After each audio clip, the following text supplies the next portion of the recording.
The middle seat passenger seemed invisible to everyone around her. No uniform, no badges, just casual clothes and a paperback book. Flight attendants passed by without noticing. Fellow passengers ignored her completely. Then the radio crackled with a message from above. 2 advanced fighter jets had just arrived to honor someone very special on board. Before you watch full story, comment below from which country are you watching. Don't forget to subscribe for more amazing stories. The security line at Dallas-Fort Worth International Airport moved with its usual crawl on that humid Thursday morning in June.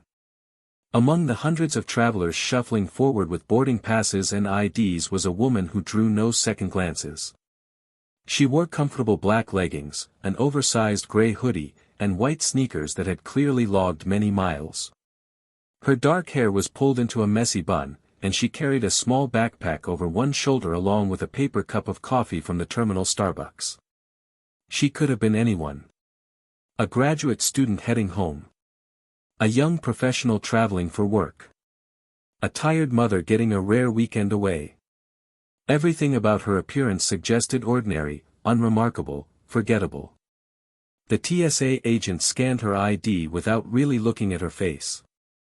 The name on the driver's license meant nothing to him. He waved her through with the same practiced gesture he had made 10,000 times before. She collected her belongings from the scanner belt, slipped her laptop back into her bag, and made her way toward gate C-17. American Airlines Flight 1243 to Las Vegas was already boarding when she arrived.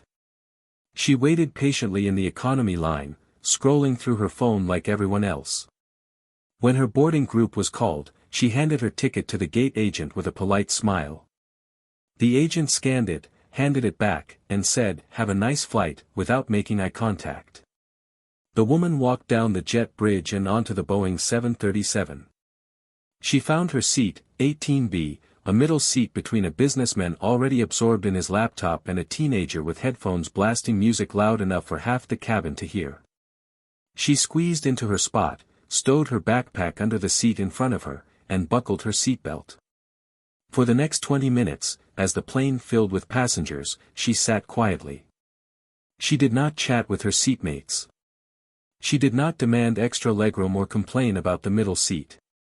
When the flight attendant came by with the safety demonstration, she gave it the same polite, minimal attention most frequent flyers did. She was invisible in the way that middle seat passengers always are.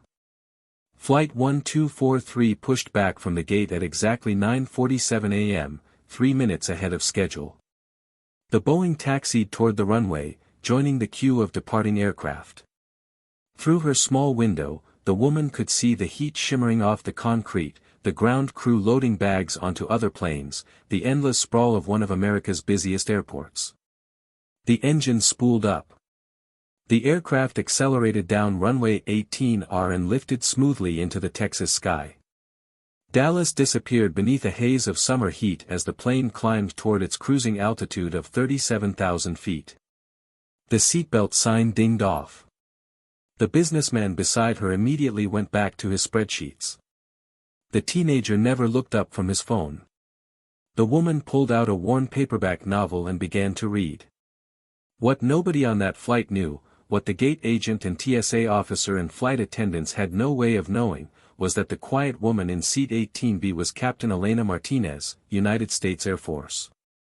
Not just any Air Force officer, but one of only a few dozen female fighter pilots in the entire military. And not just any fighter pilot, but someone with a call sign that was whispered with respect and a touch of awe in ready rooms across the country. Viper. Elena had earned that call sign 7 years ago during her second combat deployment. It came from her uncanny ability to strike fast and decisive in air-to-air engagements, and from a particular mission where she had shot down 2 enemy fighters in less than 90 seconds. The story had spread through the fighter pilot community like wildfire. Young pilots studied the gun camera footage in training. Instructors used it as a textbook example of situational awareness and aggression. But none of that was visible to the civilians around her on Flight 1243. She had deliberately chosen civilian clothes, left her uniform at home, and avoided any military bearing that might draw attention.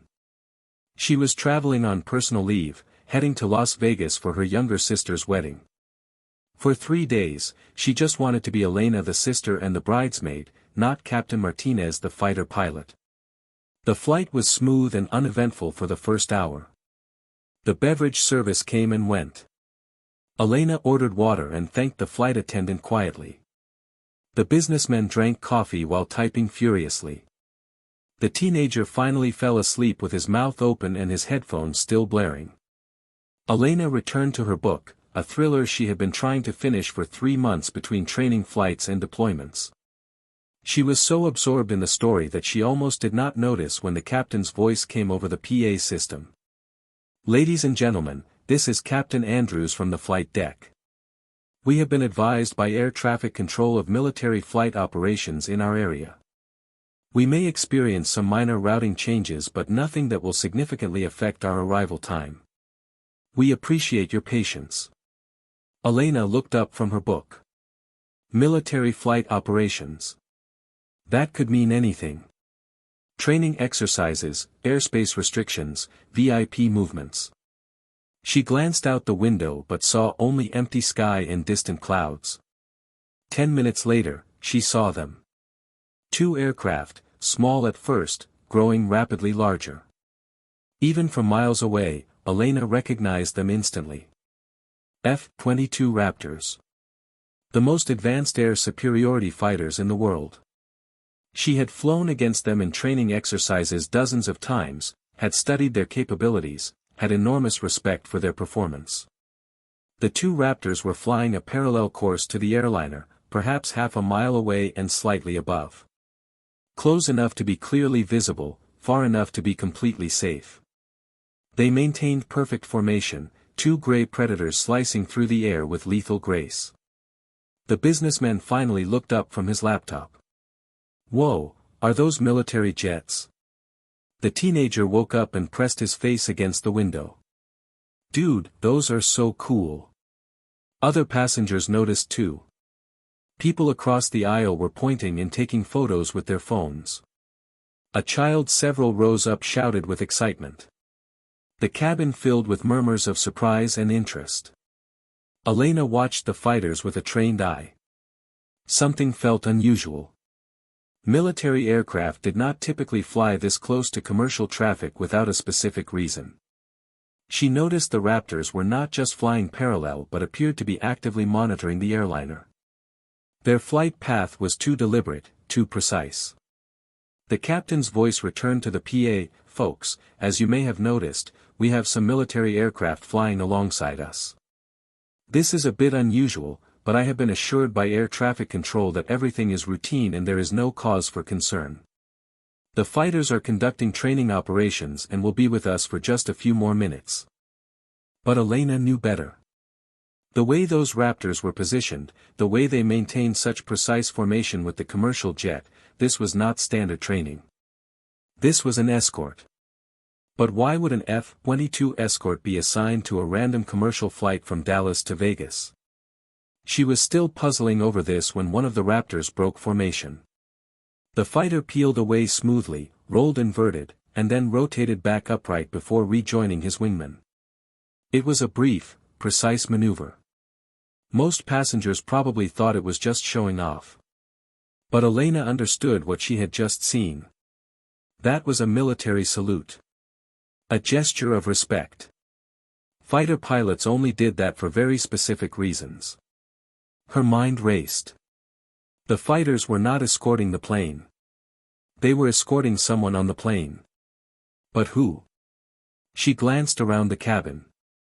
Business travelers, families, tourists heading to Vegas for the weekend. Nobody in uniform. Nobody who looked particularly important or official. The PA system crackled again, but this time it was a different voice. Younger, more formal.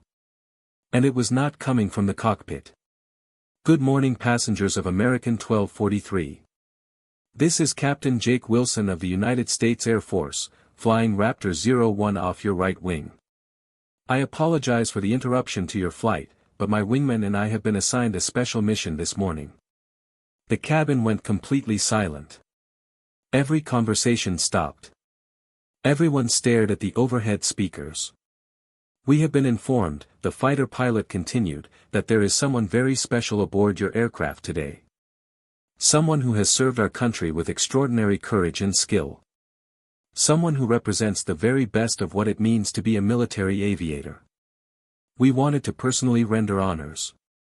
Elena felt her stomach drop. No. It could not be. Nobody knew she was on this flight. She had booked the ticket under her personal name, not her military ID. She was in civilian clothes. There was no way. "Captain Elena Martinez," the voice from the F-22 said clearly. "Call sign Viper. On behalf of the 1st Fighter Wing and every fighter pilot in the United States Air Force, we salute you. Thank you for your service, your leadership, and your courage. It is an honor to fly in the same sky." The cabin erupted. Every passenger turned, trying to figure out who Captain Martinez was. The businessman beside Elena stared at her with his mouth open. The teenager looked at her like she had just materialized out of thin air. Elena felt her face burning red. She wanted to sink into her seat and disappear. This was exactly the kind of attention she had been trying to avoid. A flight attendant was already moving down the aisle toward her, smiling broadly. Behind her came one of the pilots from the cockpit, still wearing his captain's hat. "Captain Martinez," the pilot asked, extending his hand with genuine warmth. "I am Captain Andrews. I have to say, when we got the radio call from those Raptors requesting permission to render honors, and they told me we had a fighter pilot on board, I was completely stunned. It is an absolute honor to have you on my flight." Elena shook his hand, still too shocked to form words. Around her, passengers were clapping. Some were standing. The businessman beside her grabbed her hand and shook it enthusiastically. "You are a fighter pilot? That is incredible. My son wants to be a pilot. Can I get a picture with you?" The teenager was bouncing in his seat. "You fly those things? How fast do they go? Have you ever been in combat?" Within seconds, Elena was surrounded. Passengers from other rows came over to shake her hand, thank her for her service, ask questions. Children wanted autographs. Adults wanted photos. The flight attendants were beaming, clearly thrilled to have someone notable on board. Through the window, Elena could see the two F-22s still maintaining formation. As she watched, both fighters simultaneously performed a slow roll, another salute, before peeling away and disappearing into the distance. Captain Andrews raised his voice over the excited chatter. "Ladies and gentlemen, if I could have your attention for just a moment. Captain Martinez is clearly traveling as a civilian today, and I am sure she would appreciate some privacy. However, if she is willing, I would love to invite her up to the flight deck to say hello properly. Captain Martinez, would you be comfortable with that?" Elena nodded, still overwhelmed. She unbuckled and followed Captain Andrews forward through the cabin. The applause followed her all the way to the cockpit door. Inside the flight deck, the first officer, a woman in her early 30s, turned with a huge smile. "Captain Martinez, I am Amanda Chin. I have to tell you, when I heard your call sign over the radio, I almost fell out of my seat. I did my undergraduate thesis on women in combat aviation. You were one of my case studies." Elena laughed, finally finding her voice. "Well, that is both flattering and slightly terrifying. I hope I came across well in your research." "You were amazing," Amanda said emphatically. "The mission where you got your call sign, the engagement over hostile territory, your tactical decision-making, it was brilliant." Captain Andrews gestured to the jump seat behind the center console. "Please, sit for a minute if you would like. I have to admit, I have about 100 questions, but I do not want to overwhelm you." Elena sat down, taking in the cockpit instruments and controls. It was completely different from the fighter cockpit she was used to, but she appreciated the precision and professionalism on display. "Can I ask how those F-22 pilots knew you were on this flight?" Captain Andrews asked. That seemed like very specific intelligence. Elena shook her head. I honestly have no idea. I booked this ticket last month under my personal name. I am on leave. I have not told anyone in my chain of command about this trip except to file the proper paperwork. This should have been completely anonymous. Amanda turned from her controls. Well, someone clearly wanted to honor you. That kind of escort and salute, that does not happen for just anyone. Captain Andrews nodded. I have been flying for 20 years, and I have never seen anything like that. You must have made quite an impression on the fighter community. Elena felt uncomfortable with the praise. I have just done my job. There are hundreds of fighter pilots doing the same thing every day. With all due respect, Captain, Amanda said quietly, I read the citation for your Distinguished Flying Cross. What you did was far beyond just doing your job. You saved your wingman's life, completed your mission against overwhelming odds, and brought both aircraft home safely. That is heroic. Before Elena could respond, the radio crackled with a new transmission. American 1243, Las Vegas approach. We have been advised of your special passenger.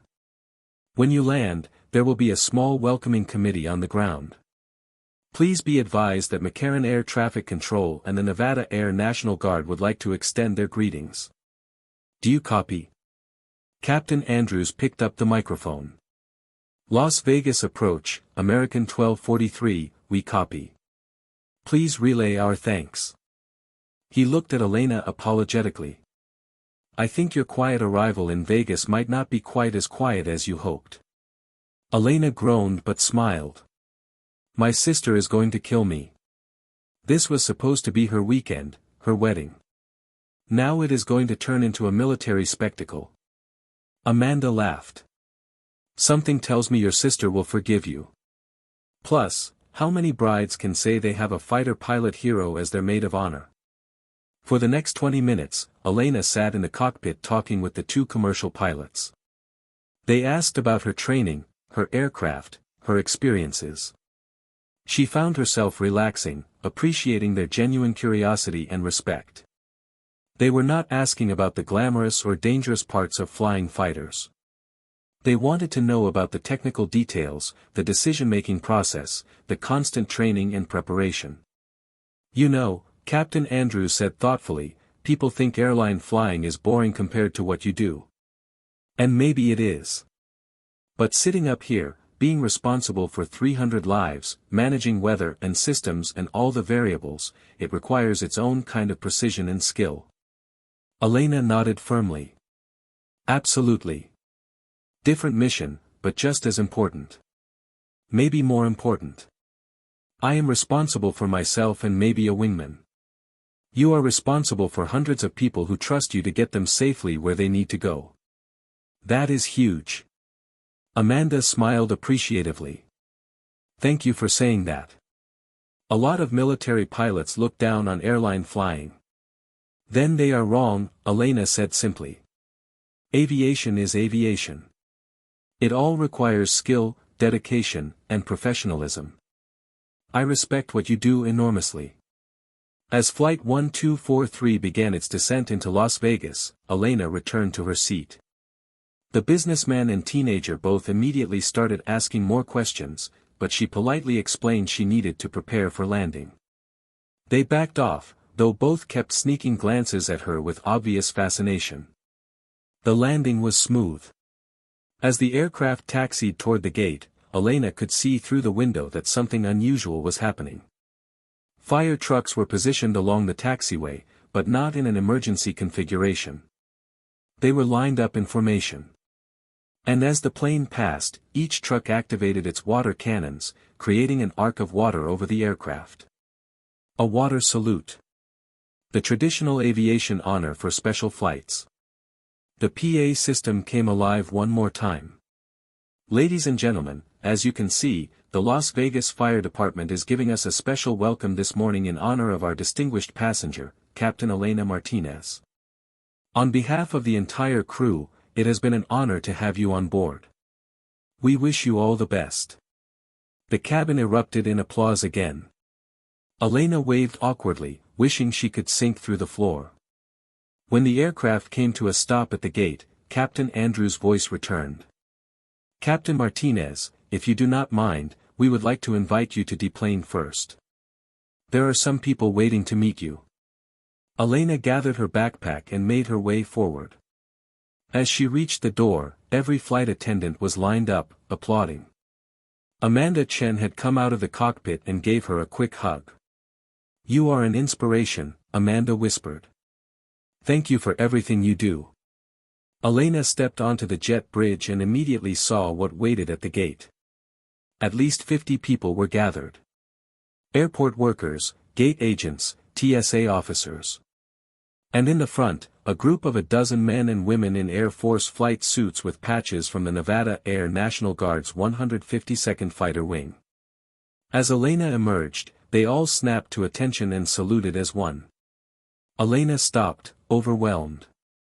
She immediately came to attention and returned the salute with military precision. It lasted several long seconds before the assembled group relaxed. A colonel stepped forward, a weathered man in his 50s with a fighter pilot's confident bearing. Captain Martinez, I am Colonel David Richards, commander of the 152nd. We heard you were coming through our town and could not let the opportunity pass to welcome you properly. He extended his hand and Elena shook it. Sir, this is incredibly kind but completely unnecessary. I am just here for my sister's wedding. Colonel Richards smiled. Captain, in the fighter community, we take care of our own. What you have accomplished, the example you have set, especially for women entering combat aviation, that matters. We wanted you to know that. One of the younger pilots stepped forward, a woman in her late 20s. Captain Martinez, I am Lieutenant Sarah Park. I just finished F-16 training. You have been my hero since I was in ROTC. Everything I have worked for, it is because I saw what you did and knew it was possible. Elena felt tears threatening and fought them back. Lieutenant, the fact that you made it through that training, that you are now flying fighters, that is all you. You did that. I am just glad I could be part of the story. The crowd of civilians had grown. Passengers from Elena's flight were stopping to watch. Other travelers pulled out phones to record the scene. Airport workers stood respectfully at a distance. Colonel Richards gestured to the assembled pilots. Captain, we were hoping you might have time to come by the squadron for a quick visit while you are in town. The younger pilots would love to hear from you, and frankly, so would the older ones. No pressure, but the invitation is open. Before Elena could answer, a shriek cut through the terminal. Elena.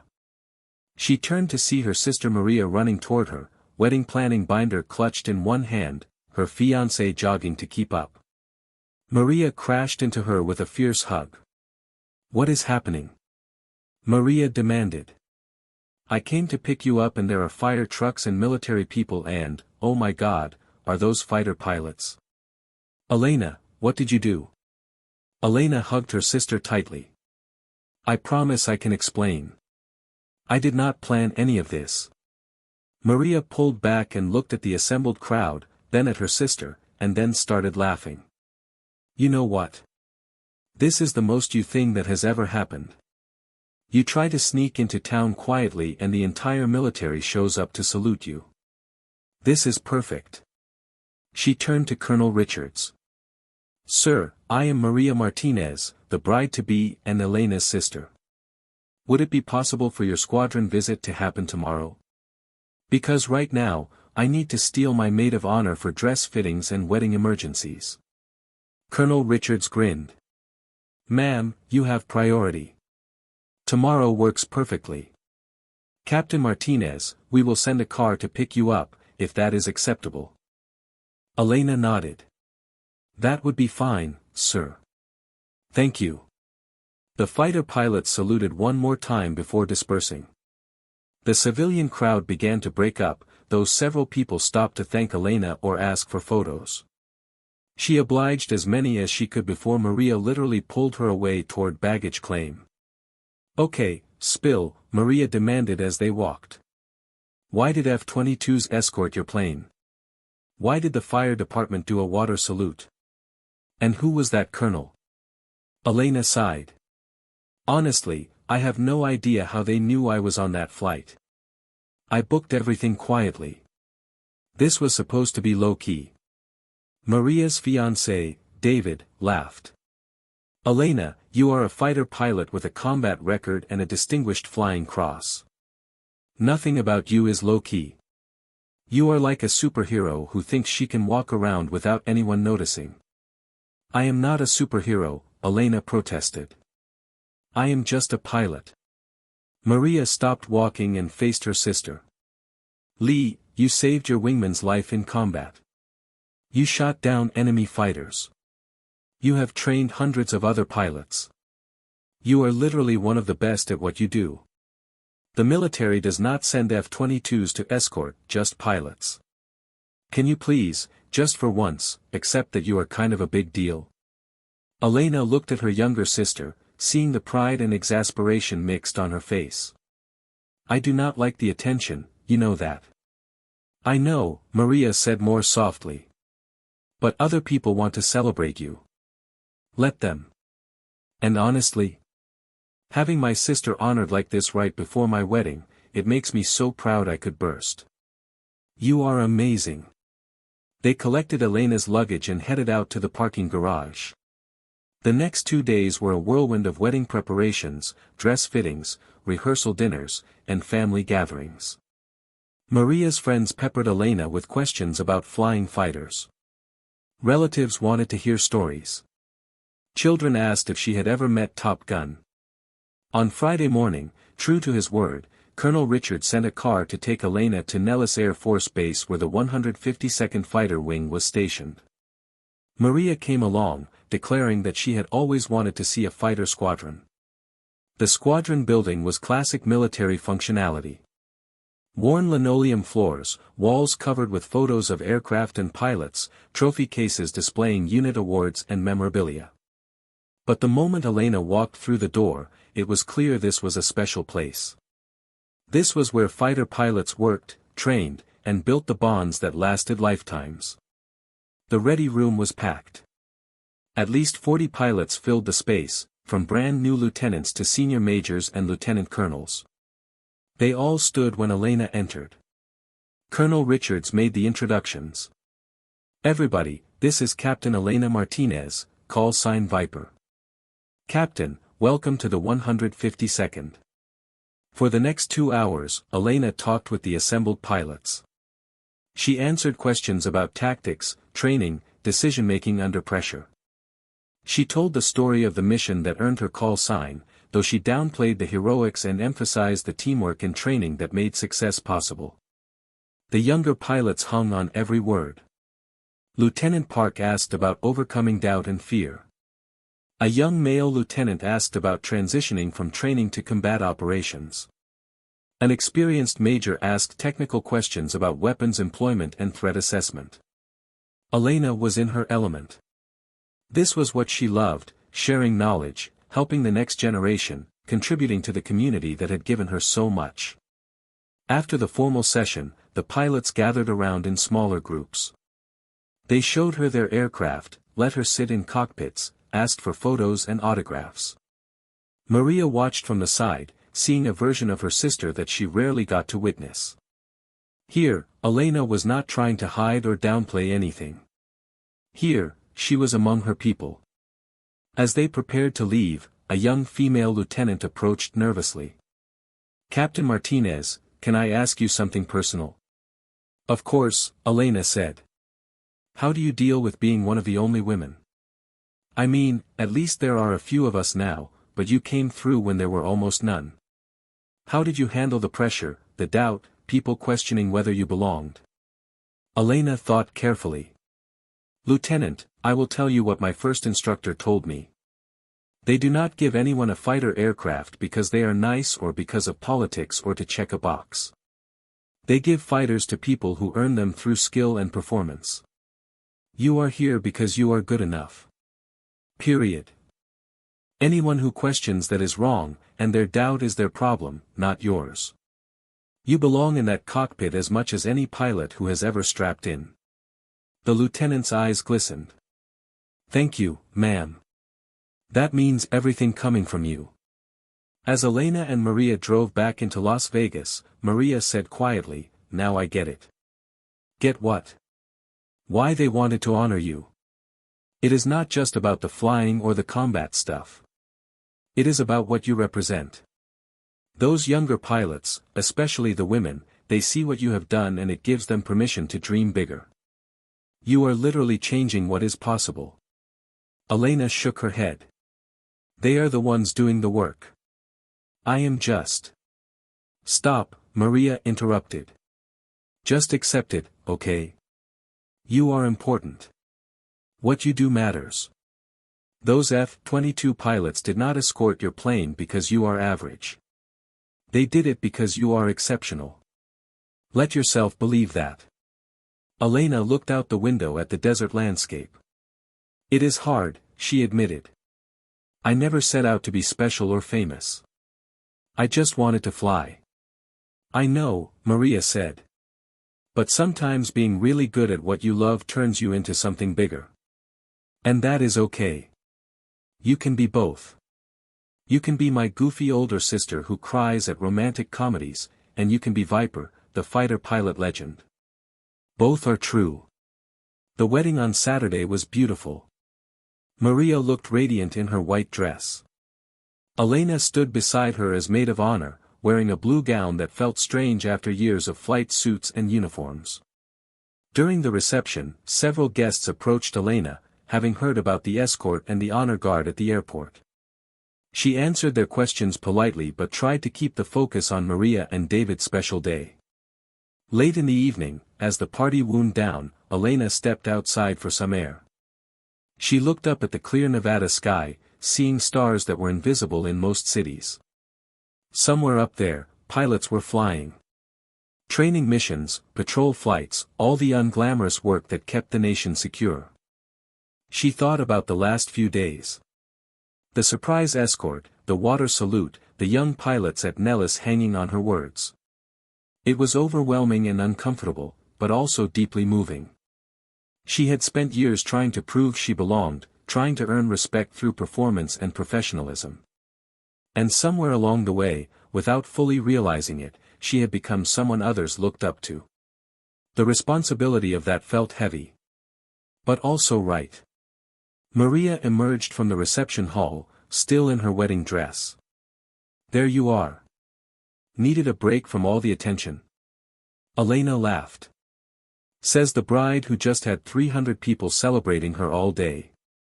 Fair point. Maria stood beside her sister, both of them looking at the stars. Lee, I want to say something serious for a minute. Okay. I am so proud of you. Not just for the flying and the medals and all that impressive stuff. I am proud of who you are. You are brave and skilled and dedicated, but you are also kind. You do not have to be here this weekend. You could have pulled rank or claimed operational necessity or whatever military excuse. But you showed up because I asked you to. That matters more than anything else. Elena felt the tears she had been holding back for days finally start to fall. You are my little sister. I will always show up for you. They hugged there under the Nevada stars, two sisters with very different lives but an unbreakable bond. On Sunday, Elena boarded her flight back to Dallas. This time, she was in her dress uniform, heading back to base and the return to normal operations. As she walked through the Las Vegas airport, several people recognized her from the news coverage of her arrival. A few asked for photos. Most just nodded respectfully or said, "Thank you for your service." She boarded her flight to find that the airline had quietly upgraded her to first class. The gate agent had simply handed her a new boarding pass with a smile and said, "Thank you for what you do." As the aircraft pushed back from the gate, Elena looked out the window one more time at the Las Vegas sky. No F-22 escort this time. No water salute. Just a normal commercial flight returning her to her normal military life. But she knew she would never forget the experience. The reminder that her work mattered, that younger pilots drew inspiration from her example, that the fighter community took care of its own. She had boarded in Dallas as an ordinary passenger, anonymous and invisible. She had landed in Las Vegas to a salute from the nation's most advanced fighters and a gathering of pilots who wanted to honor her service. The journey back was quieter. But Captain Elena Martinez, call sign Viper, carried with her a renewed sense of purpose and pride. She was a fighter pilot, a role model, a sister, and a bridge between what was and what could be. And when she returned to her squadron, she would continue doing what she had always done. Flying with precision, leading with integrity, and showing everyone who followed that the sky truly was the limit for those brave enough to reach for it. The woman in seat 2A closed her eyes as the aircraft climbed, a small smile on her face, already thinking about her next mission.